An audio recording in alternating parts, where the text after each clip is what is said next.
Fast forward, my man will say a more cover and brought channel your social swamps. I'll say a pop creation television. Podcast stories are training because big headlines near Jemre na EDB Akroma Ewaha. Need me on Braxia Muse Ende. AD can you message with me and subscribe to the channel. Hit on notification bell, share a map of friends to answer into me. Can be an idiom. I will leave you a comment under the comment section. And make sure when your cases are in sir. Young bone writing sim.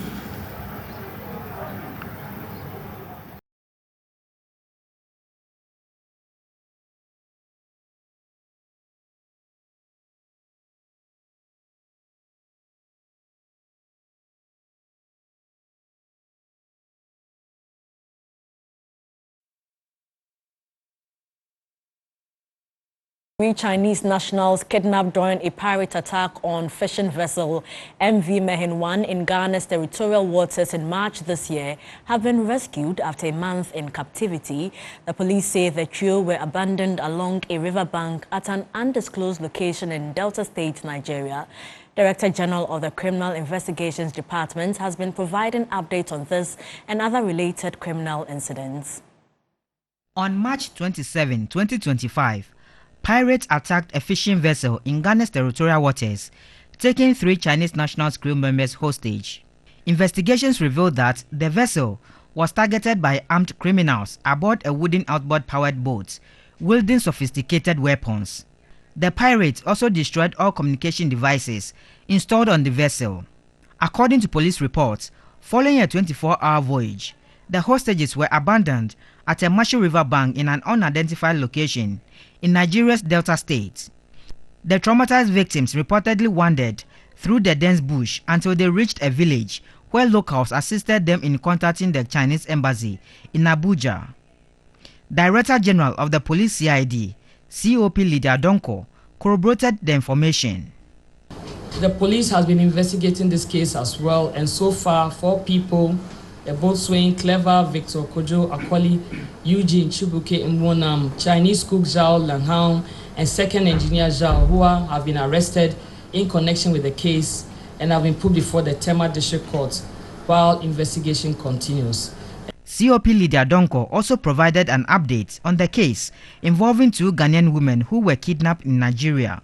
She disclosed that 8 individuals, including a local mobile money vendor and a telecommunications staff member, have been arrested and are currently facing prosecution. Police say the 2 women were lured into Nigeria through a romance scam, only to be held hostage, stripped naked, and subjected to severe trauma. The kidnappers demanded a ransom of 500,000 cedis from the relatives of each victim.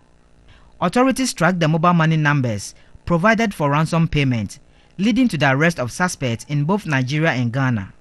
The Nigerian suspects are said to be members of QNet, a group known for its involvement in human trafficking. Both the Nigerian kidnappers and the Ghanaian victims are currently in the custody of the Nigerian police in Abuja. We have, through our Interpol office, written to our counterparts in Abuja. They have received the request. It's being worked on, and I believe that very soon we would be receiving them. So as and when they come, I believe we'll inform the media and especially their families. We are in touch with their families as well. So hopefully it should be very soon. In a separate development, police have arrested 5 individuals believed to be connected to the murder of 5 persons at Esiao near Insaum in the eastern region. Preliminary investigations point to a violent clash between 2 rival sound-winning groups in the area. At the crime scene, police retrieved a Toyota Tacoma vehicle, 4 cartridge shells, and the bodies of the 5 victims. Through the vigilance of police personnel from the Western Central Command, the suspects were intercepted and arrested while attempting to flee to Bodie in the Wasai-Kropon area of the Western region. The bodies have since been deposited at the police hospital morgue for autopsy and preservation. Stanley Niblew, TV3 News, Accra. Now, sextortion scams are on the rise in Ghana, with victims losing nearly 500,000 Ghana cedis in just 4 months. Experts warn that this cybercrime trend is growing, urging the public to stay vigilant and use technology responsibly. World where cybercrime has become the new norm and people connect through screens more than through handshakes. A new form of threat lurks behind the glow of every device. The same technology that empowers our conversations, finances, and daily routines now hosts a silent predator. They give you a contact, even with a foreign number that you can reach out to. So they start sending you bits of things like smartwatch. Today they would send you this because I'm a very popular person, so I don't want to show my face. But once you start receiving the gifts, so you will also be made to believe that you are in fact speaking with a supposed white man or rich man. Can I see your nude? Can I see this?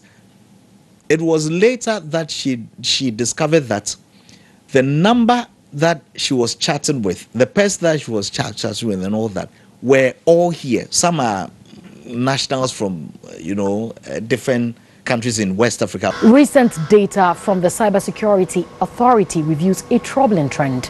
Between January and April 2024, there were 155 reported cases of online blackmail and sextortion resulting in financial losses. However, the same period in 2025 saw a slight increase in reported cases, but a staggering rise in financial losses reaching 499,044 Ghana cedis.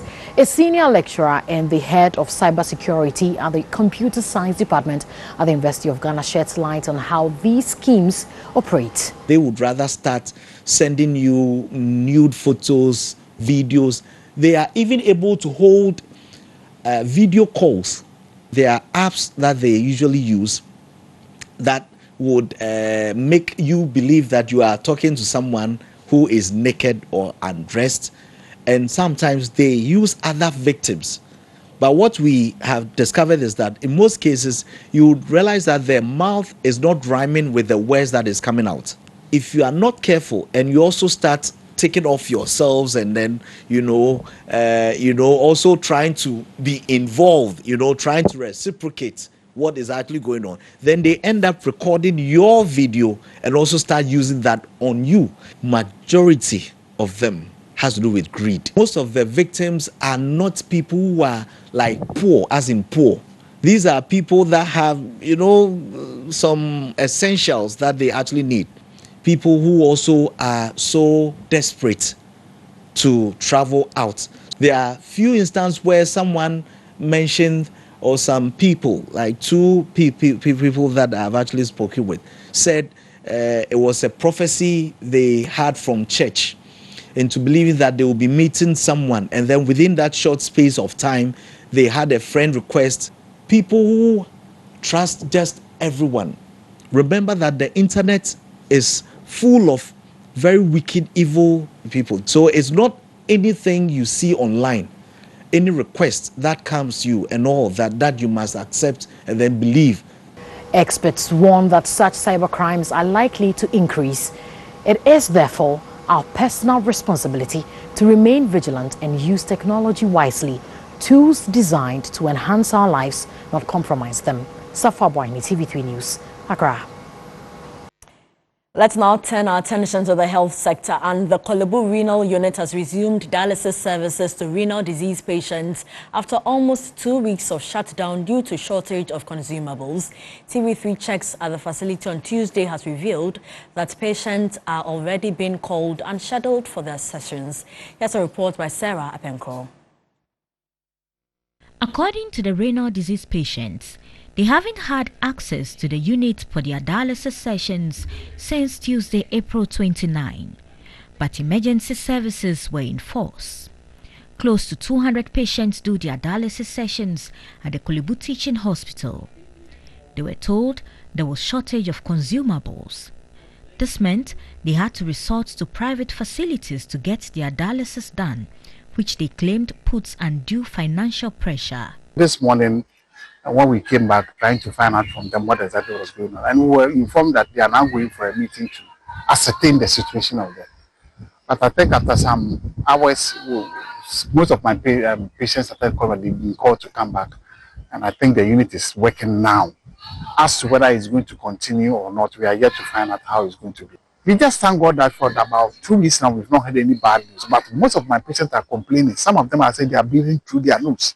President of the renal disease patients, Kojo Bafwa Hinkra, maintains they are unhappy with the recurrence of the situation, demanding answers. In fact, personally, I was not expecting to hear some of these things again, because I think last year we had a lot of challenges of this thing, and I was hoping the authorities will set up on this issue.